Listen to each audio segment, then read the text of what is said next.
And we're back to Real Talk with Real People. My name is Dr. Caroline Bethea-Jones, and my guest today is Miss Keyana Jones of Hikeolution. Hey, Keyana, how you doing? Hey, Dr. Jones, Dr. Jones. How are you? I'm fine. Everything's great. You know, another beautiful day. It is a beautiful day. It's a beautiful day to be out for a hike, isn't it? Yes. I love this. Did you go on a hike today? I did not hike today, but yes, there was a hike today led by one of our other hike leaders. So yeah, we don't try to waste any of this good weather. I know hiking is very important to you. Yes. So why don't you tell us a little bit about Hikeolution? Okay. Well, Hikeolution, as we know it today, is a company that I can just, give you our mission statement, which says that Hikeolution aims to introduce the joys of walking in the woods by providing exceptional hiking adventures that promote camaraderie, build physical strength, teach reverence of nature, and spark inner peace. So basically, that's the mission that I always had for Hikeolution. And it's something that I had been doing with these group hikes since April 2015. So here we are in 2019, and Hikeolution has really, come together and formulated into what that mission statement actually embodies. So basically, we tell mostly people of color who are not out hiking, about hiking so that they can just learn to use that as a tool for self-care.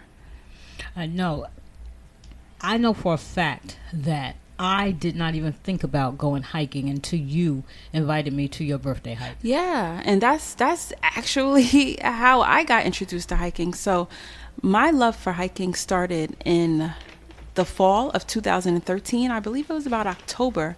And I was just invited to hike on a whim. It was I was seeing this guy, and I think it was about our third or fourth date. And he said, "You want to go for a hike?" And I'm like, "A what?" I'm like, "Why the heck would I want to go for a hike? Like, what's wrong with you?" I know, right? Yeah, it just didn't seem like something anybody would do. I just thought that's something that, white people did. So I told him, I was like, "What do you mean a hike? Hike where? Like, where am we going to hike at?" I live in East Orange. He lives in Irvington. And he's like, "I hike right at South Mountain Reservation." And it's crazy because South Mountain Reservation is this 2,000 acre, landscape that has so many hiking trails. And it spans, how many towns? It's in Millburn, South Orange, West Orange, and a little bit of Short Hills. So it spans about three or four cities. So it's right up the street. It's literally about 20 minutes from our house. But at the same time, I never thought about it for hiking. Now, we knew about South Mountain Reservation. We had gone there for cookouts, picnics. We went there for birthday parties. When I was in 5th and 6th grade, I had a classmate who always had a birthday party there. We rode horses there. We rode a camel there. That's what I did at South Mountain. We parked the car and then we had a picnic on the lawn. What was beyond into the woods, I had no clue that there were trails there. So, once I got invited out, I went because, I'm adventurous and why not? I'm always up for the challenge. So when we went out there, he explained to me about reading the trail markers. He didn't have a map. I have a map, that I've been using since 2015. But back then he had gone so often that he didn't exactly need a map. He just showed me, "Oh, I do this trail, I do that trail. This is how you get back." And, it was overwhelming because I was just like, how do two people go out in the woods and get back to their car? Like, I wanted to know how that happened. But he explained everything. He's like, "This is what you do, da da da da da." And then, from there, we went often. We went about once a month, And then it was actually him who suggested in April of 2015, when it was my birthday, he said, "Why don't you do a hike for your birthday?" And I said, "Well, why would I do a hike for my birthday? I like hiking, but that doesn't mean anybody that I know like hiking." And he was like, "Well, how did you learn to like hiking?" It was just me asking you. It's not like it was something that, you always did. So he reminded me that the way I came to love hiking, I could potentially share that with others. And I had never thought about it like that. So I said, "You know what, you're right." I still had some hesitation that people would come. I told him, I was like, I know my friends, they don't want to do this. I'll put it out there though.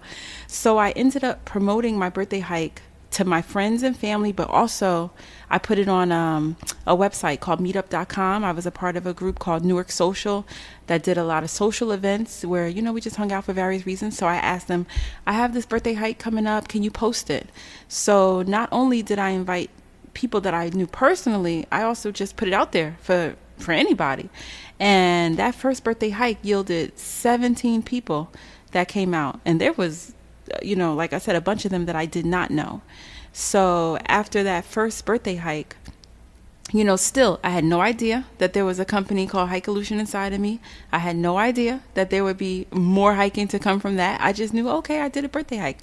And then after that one, everyone had a great time. And they said, when's the next one? And I was like, I don't know. You want to go again next month? So we went out again in May. Then we went out again in June. And we had just been going out every month and had a nice little group forming. And they were looking to me as the person like, to set this up. And so it just kind of fell in my lap as something. And then as early as 2015, we started going out weekly. So something that was monthly, April, May, June, by July, we were pretty much going out weekly. So that's actually where Hikeolution is today. We try to have hikes every week. Weather permitting. Yeah. So where do you go out hiking? Where I know you just mentioned South Mountain Reservation, but you go out hiking in other places. Yes. But because South Mountain Reservation is where my love for hiking was born, we definitely pay homage to South Mountain Reservation. We call that our home. That's Hikeolution's home. That's where Hikeolution was formed. So if we didn't have any place to go, you can always find us at South Mountain Reservation. But yes, in these years that I've been hiking since 2013, there's been other places that we've gone to. So we live here in northern New Jersey, so we pretty much go to most of the places in this area. We go to West Patterson, where they have Garrett Mountain. We go to Boonton, where they have Pyramid Mountain. We go to Ramapo Reservation, which is up in Mawa. We go to Harriman State Park, which is in New York. We go to Bear Mountain, which is in New York. We go down to the Delaware Water Gap. We take 80 all the way down to the last exit in New Jersey, and we hike there. We've done 10 miles of the Appalachian Trail there. So and also in Essex County we have Eagle Rock, and we do a lot of we pick our spot based on what the hike will be. If it's going to be a beginner hike, I choose a trail that wouldn't be so challenging. But I'm telling you, South Mountain Reservation, because it's 2,000 acres and it has so many trails, you can actually have beginner, intermediate, and advanced hikes right in that one location because it has so much to offer. Mm-hmm. So you can always find us at South Mountain Reservation, and we're always open for anyone else that has hiked other places. When they say, hey, do you want to hike here? We go. So I'm actually going to Stairway to Heaven, which is in, I believe, Vernon, New Jersey. And I've never been there before, but we have someone who goes there and she wanted Hikeolution to go there. So we'll be doing that at the end of this month. So we're always looking for new hiking places. Okay. So what about people who might say, I would go hiking, but, I'm afraid of anything, animals. Yeah. That's not crazy. That's a real fear. And as Black people or people of color, not just African Americans, but there's a lot of fear that comes with the idea of hiking. I know for myself, when I was invited out, I was very nervous because it was something that I had never done before and I didn't know how to do it. So I think that fear, of course, just comes from the unknown. You don't know what to expect. So you have a fear of what to even wear. I didn't know what to wear. So I went out, the days before and went crazy shopping. I brought all this stuff that I realized you don't even really need. You just need to go. But yeah, there's a real fear there. So when we post hikes, we are always available for questions. We usually put out a little memo that just says what to bring with you. Of course, water is the most important thing. Comfortable footwear is the most important thing. So we tell people how to dress. We tell them what to expect, how long it's going to be, how many miles, so that they can know if they can handle it. But also, as far as animals, the one good thing about South Mountain Reservation is that it's actually located where there aren't any bears, honestly. So far, there's no bears at South Mountain Reservation, but around the rest of the state and other places, there are bears. That is very true. There's a lot of animals that you couldn't encounter. Have you encountered any bears on your travels? I have not personally encountered a bear. I was on a hike some years ago, and there was a group ahead of us that we were not with, but we were in passing, and they told us that they had just saw a bear. So, of course, we were a little hesitant to continue because we were going in the direction that they just came from. But fortunately, I've never come face to face with a bear. However, if I've talked to experienced hikers, if you've hiked for 10 years, 20 years, there's a good chance that you will have an encounter with a bear. Yeah. And it doesn't have to be a dangerous one. I mean, we have a bear safety. Mm-hmm. There's things that, we're taught. And also we have to remember as hikers and as people that, because Hikeolution teaches reverence of nature, we have to remember we are the humans that are in their house. That's right. So, I mean, if I go out in the woods and I see a bear, I shouldn't be surprised. That's where they live. That's like a bear coming into our home in East Orange, New Jersey, and being surprised that humans are there. That doesn't make any sense. That's where bears live. Yeah. So, we as humans have to really respect, the animal kingdom and know what's there. There's snakes there. There's true. I've seen tons of snakes hiking. Right. And I used to, be afraid of snakes and dogs and spiders and all those silly things. But, starting hiking has really helped me have an appreciation for all forms of life. Now I see a spider and I'm so fascinated, like, oh, look at this spider web, look at this. And then I see snakes and I don't scream. I'm looking at them like, these are so, amazing. Look at how they move, just having that appreciation. Yeah. So I don't want to come encounter and, I do not want to have an encounter with a bear. Of course I don't. But if I do, I will respect that this is the bear's home. And I will hope that we will both just part ways. Usually bears are vegetarians, by the way. They only eat berries. Okay. So it's not like bears are looking to attack you. It's like if you came in contact with a lion, you should be afraid because a lion's a carnivore. They could eat a human. I don't know if they do, but they could. Yeah. Bears don't eat humans. Now, do they maul humans with their humongous claws? Yeah. But that's not what they're out there for. They are out to get their meal of berries, and we're out to take our walk in the woods. So there shouldn't be a war between us, between human and animal. Okay. So everyone that I've encountered that has come face to face with a bear, they say that they just kind of slowly back away and go another direction, and it's no problem. Okay. So I mean, that's what I plan to employ if that ever happens to me. Okay. But you still have people who are afraid. Of course. And you know what? You got people who are afraid of the mommy and baby deer. The deer, exactly. Your deer. There's so many deer. And you know what? I'm not going to say I'm afraid of deer because I'm not. But I will say that when I am hiking and then I see about 10 of them, 10 deer. You get nervous. It gets a little, because it's more of them than me. Yeah. So there is a bit of, some anxiety. But you know what? Just being out in nature for me brings so much peace that those fears are actually calmed. So when I speak to people about coming out to hike, I just want to hear what their fears are so that I can try to answer some of those questions and inform them on what they can expect. Because knowledge is what will pretty much diffuse a fearful situation, just understanding what to expect.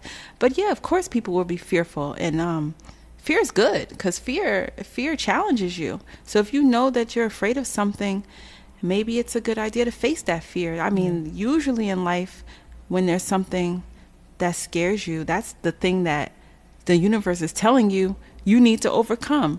So I'm happy when people tell me about their hiking fears, because I know that's a new avenue that I need to reach people in and explain things to make them feel more comfortable. That's a nice task for Hikeolution. Right. And then once people actually get out into the woods with you, they have a very good experience. That's what I hear. That's what I have. That's my intention going into it, leading the hike. And that's what I hear. When I do something called a closing circle at the end of most of my hikes. And that's when we, stand in a circle, take some deep breaths and just reflect on the hike that we just had. I asked people that have never come out before, maybe what made them come out. I asked them about if any of their expectations were met, or if any of, we talked about their fears, what they thought was going to happen, and then what actually did happen.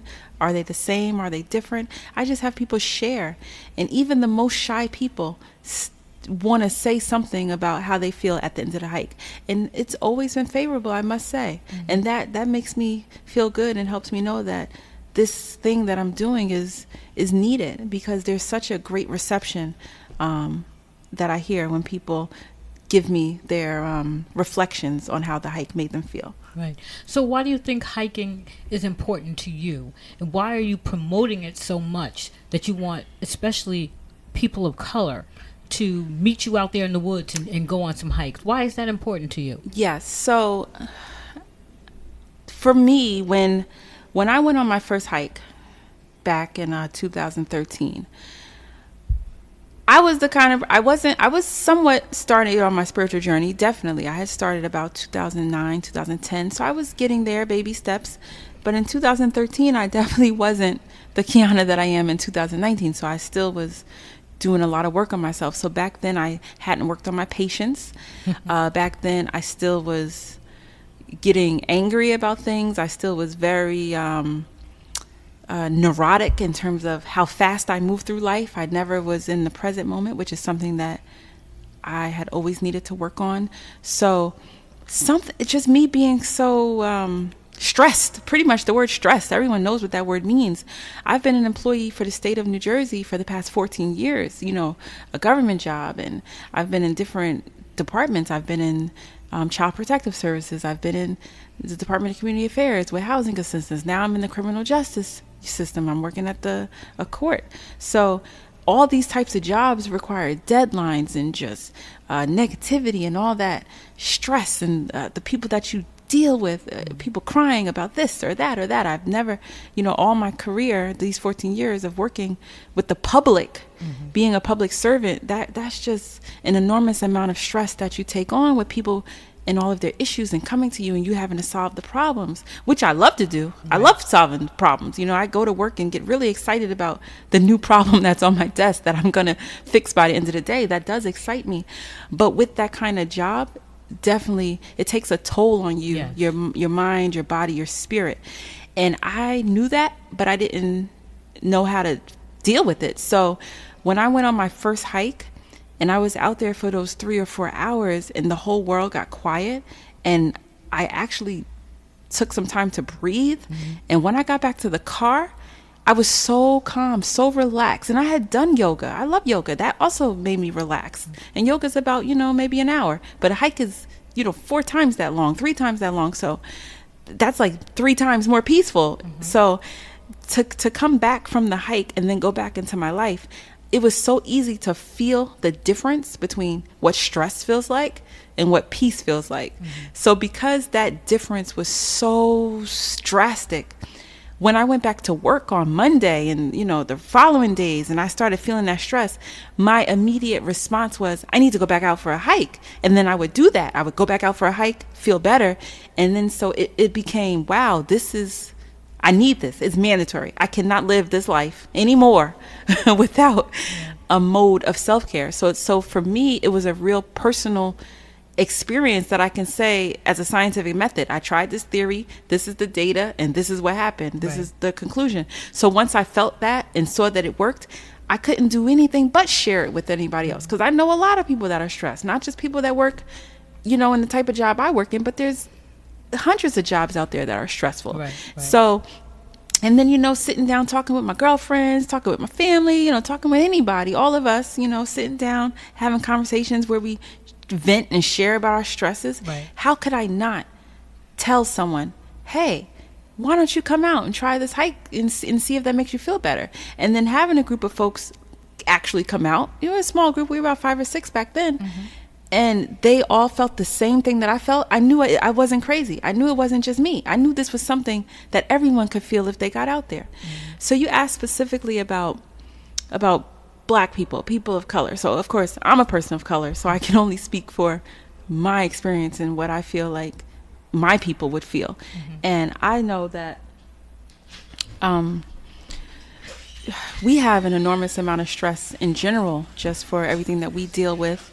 So I was just hoping that this could be something that we really, really needed to return back to. And then because Black people are so spiritual, innately, like without even trying, we're just spiritual. That's just something inside of us, something that's always connected us. And because I found such a connection while I was hiking to bring me back to myself, I'm like, this is exactly what people of color need. This is exactly what we need, because we can't keep going the way we're going in this world with everything coming at us, all these attacks coming from everywhere, and us not having any recourse to combat that.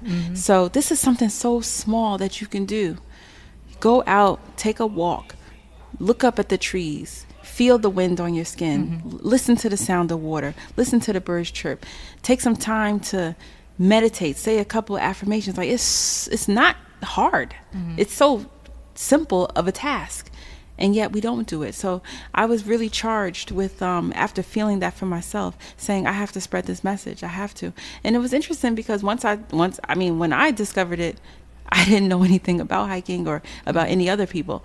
But of course, once I got into it and then started, looking for other people that hiked, other people of color, then I found tons of groups. There's tons of Black people out here that hike. So that made me feel really good to say, wow, this is exactly what we need. And people just don't know. Yeah. Because I didn't know prior to 2013. And everyone that I talk to, even to this day, if they never heard about Black people hiking, it's me telling them, yes, we do. Hikeolution is not the only group that's out here trying to get Black people to return back to nature.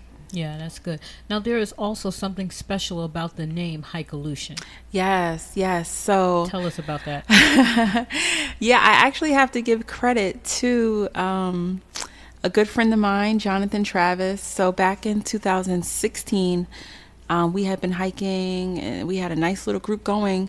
And in December, I said, you know what, guys, I think I want to really try to name this and make it, I want to kind of make this my business. I want to, see what I can do. We need a name. So I put it out there for people to give us names and things. And my friend Jonathan, he's real like Black power. So he was kind of thinking about the word revolution.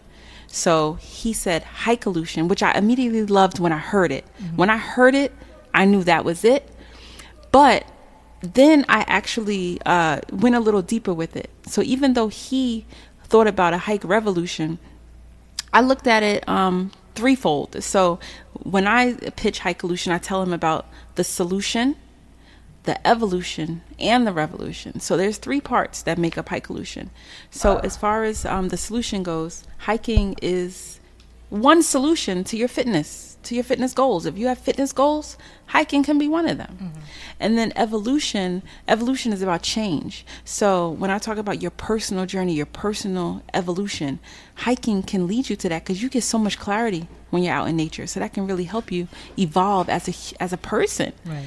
And then of course the revolution, which is, how Hikeolution is just one part of the larger movement. When I found other hiking groups, especially this huge one called Outdoor Afro that I believe started in 2009, a couple of years before I started hiking, I was so impressed by the amount of groups out there sharing hiking with the world. So I said, you know what, Hikeolution is about to be part of that revolution. So that means that we're all doing our part to move our our culture forward and make hiking a part of our life. So that's what Hikeolution stands for. Hike solution, hike evolution, and hike revolution.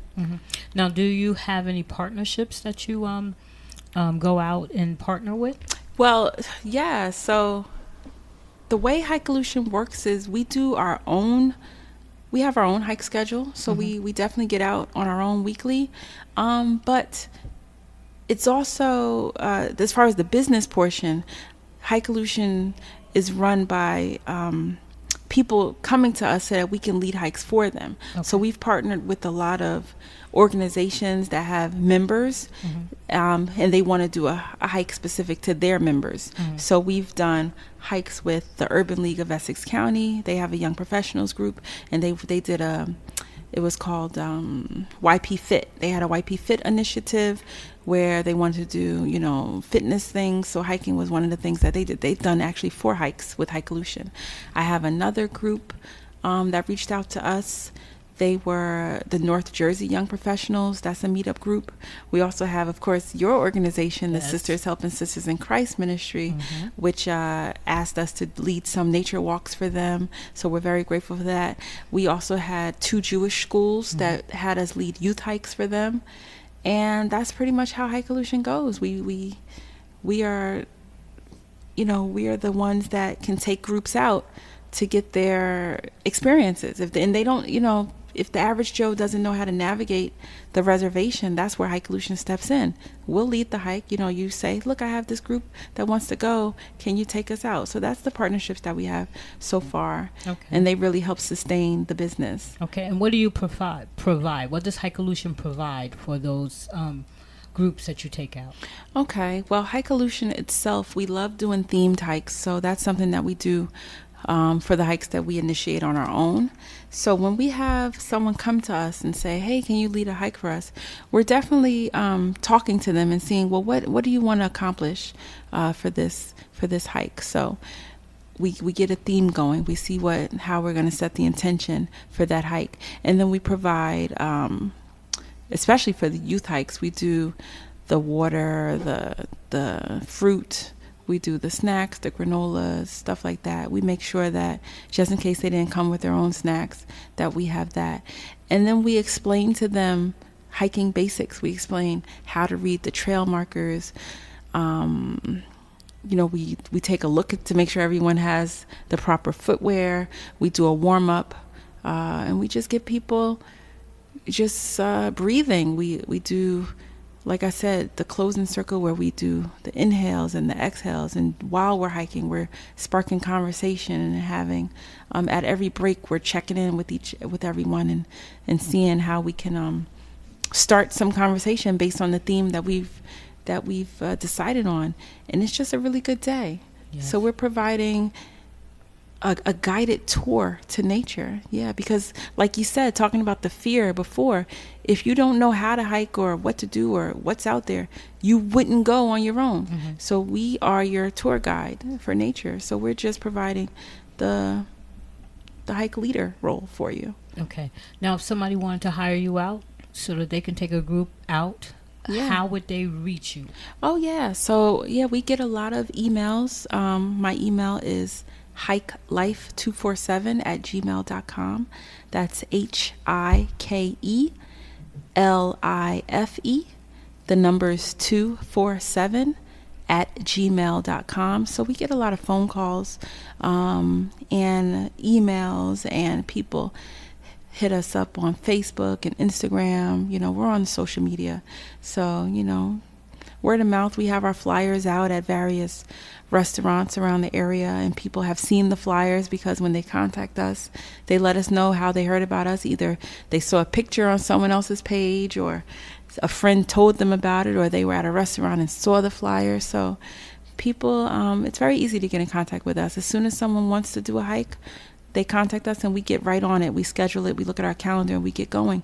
I actually just led, on June 30th, I led 2 hikes that day. One was for a gym. The gym had a lot of fitness members and they wanted to do something really challenging. So they asked if I could lead a weighted hike for them. So they all had backpacks that were weighted with at least 10, 15, or 20 pounds, so that along with the walking, they could also have some additional cardio. And weighted hikes are very popular in the Army. That's something that they do for endurance training. So that really kicks it up a notch if you're walking and having weights. Right. So that's something I did for a gym. And then also later that day, someone was having a birthday, and they know that I do my own birthday hikes. So they were like, can you do a hike? It's my birthday and I want to invite a few of my friends out. So that was a nice small group of women, and we had such a great hike that day. Her theme was new beginnings. She said that she was looking forward, it was her birthday, she wanted a new beginning. So yeah, you just reach out and then we'll, curate a special package for you on what you're looking for. And so along with the birthday hikes or the group hikes, we also we have someone that can offer the CPR classes, the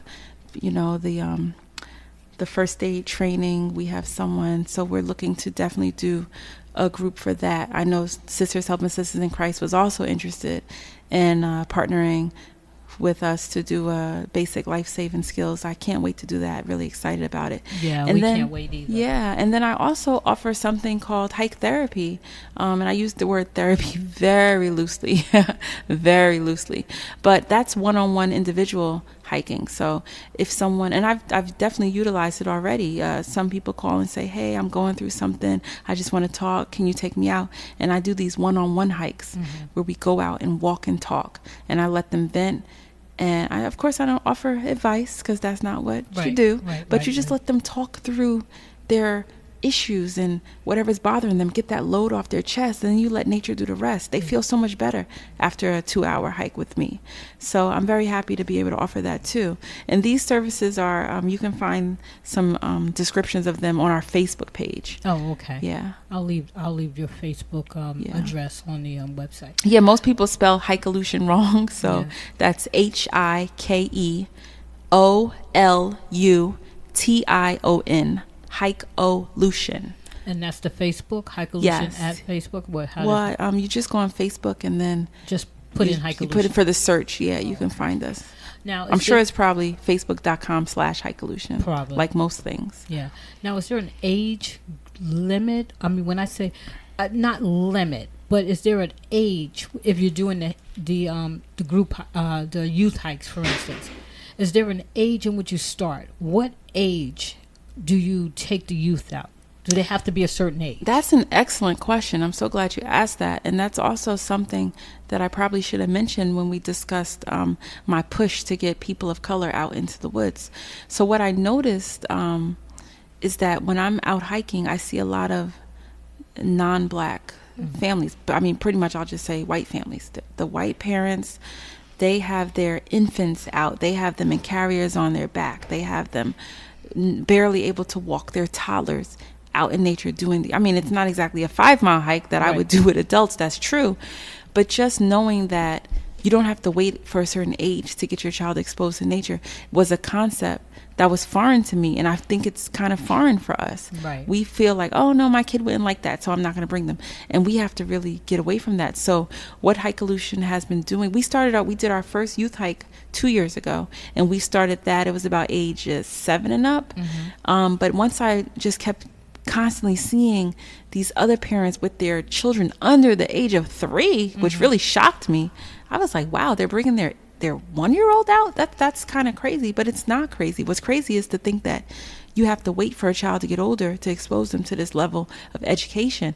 So what we do is we're going to actually begin doing some play dates in the woods, and that's for moms and dads to bring their children under 5 out. So we really want to get that 0 to 5 group out. And those aren't, you're like, well, how do you hike with a 2-year-old? They're not hikes. They're more like nature walks, introductions to the nature. So you just kind of go in a little bit, walk a little bit, like maybe half a mile, and then you come back. So it's the way you tailor a hike to a specific age group is to just change the trail. You increase the time, or you increase the type of trail, something, more challenging, maybe something more rocky or less rocky. So that's how you can tailor a hike based on the age. So the youth hike that we had today was ages 6 to 10, I believe. So we do separate the hikes based on age. Yes, we do.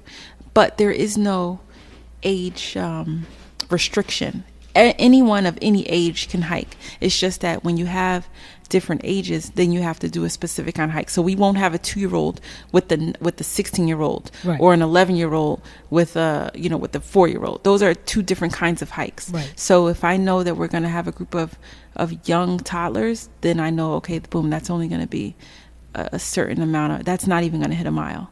But when I have the youth that are about 6 and up, 6 to 10, then we do about a mile and a half. And then when you go to, over the age of 10 and to teen, now you're looking at 3 miles, 4 miles. And then of course the adults, we can go 5 and up if we like. If it's not a beginner hikes are usually about 3 to 5 miles. And then the rest are over that. So yeah, it's a all age activity. So on the other scale of that, senior citizens, older people, definitely. Have you had any experience with the older, and when I say older, I'm not talking about 58 or 9. Right. That's my age. Right. I'm talking about 70, 80.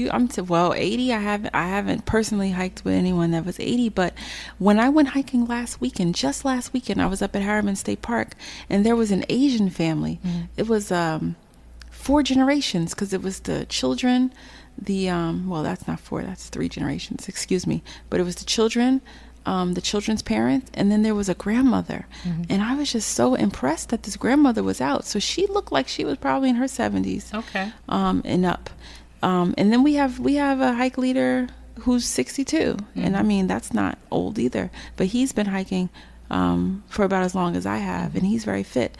So really, there's no age limit. It's just that, getting out, so I know with your group, the women's ministry group, right. Those women are between 50 and 65. 65, yeah. Yeah, so that's a older group, and we do a nice 1 to 1.5 mile nature walk, and we just take our time with it. Yeah. So of course there's, things you want to be mindful of. You want to be mindful of someone's fitness level. Right. You want to be mindful of the terrain that you're walking on. You don't want anyone to fall and break their hip. God forbid, you know what I'm saying? So, but you don't want to deter anyone from coming. So if I had a group of senior citizens that were, 60 and up, even up to the 80s, I would definitely make it something very basic, something right. where we can just kind of walk a little bit and stop and breathe and take a rest. But you still want every person that's living with breath to be able to go out into nature and right. receive the benefits. There's no cutoff age and there's no starting age. You just want anyone that's able to do it. That's true. So, as you know, this is a podcast in which the hope is that we're going to motivate, uplift, and encourage others to go out and follow their dream. So if I asked you what advice you have for somebody who is saying, there's something burning deep inside of me that I want to do, and I don't know if I should do it, or I'm afraid to do it, or what advice do you have to those individuals? Wow, yeah, that's a real thing, to have a burning desire to do something but just not know how and not know where to begin. That's real. I mean, I still struggle with that. And I just hope that hearing how Hikeolution began, which was seriously without me even birthing it and knowing what it would be, hopefully that would be some inspiration to say that you just have to follow your gut. You just have to be bold enough to listen, to be obedient. And it's like, if something is yearning that, strongly inside of you, why not pursue it? I had no idea that hiking would be my passion. I had no idea. Right. If you had asked me as a child, I would have probably laughed and said, what? No, not me. So it's like, we don't even know what sometimes, finding that purpose-driven life, that's what we're all searching for anyway. Right.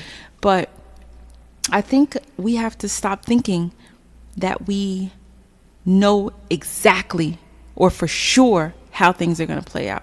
It's great to have a plan. I plan almost every aspect of my life. I definitely do. But at the same time, I still allow that room to be led by the Spirit, so that I can say, hey, this is the direction I think I'm supposed to go in, but still having your eyes and ears open and feeling that intuition, just feeling those urges where the Spirit talks to you in that way to say, look, I think you should try this direction. And then, you're going to probably say out loud, what? No, I don't know how to do that. Which is exactly what happened to Moses. Right. The Lord told him to go out and talk to people. He's like, oh no, I am not the public speaker. I do not do that. But of course, you don't know what you can't do. Right. So don't limit yourself. This world is limitless. So we're the ones that put ourselves in these boxes. And then we talk about how much we don't like boxes. Right. Well, we just really have to stop doing that. And it's the fear that makes us say what we can't do. But I really hope that, seeing how everyone, and plus everyone else is out there living their dream and doing it. So why not you too? And then it's like, if it doesn't work, okay, then that wasn't it. But what do you lose by trying it? Right. I agree. Yeah, because I really honestly had no idea that Hikeolution would actually formulate into a business and be what it's been doing for the past 5 years. That was not even a thought. I didn't think about it. It's just something that just kept growing and building, and it's still growing and building today. Right. I don't even know what we will be in 5 years, but I know it's going to be amazing because I'm going to keep listening. I'm going to keep, doing what I'm called to do, whatever that is. I don't know all the answers, but we learn along the way. And as long as you're true, like if you're being 100% genuine and putting your all into what you're doing, that passion, that's what fuels the fire of that passion as well. Just give it your all, and that's what I'm doing. Well, that's good. And I know that you are an inspiration to a lot of people. You're an inspiration to me.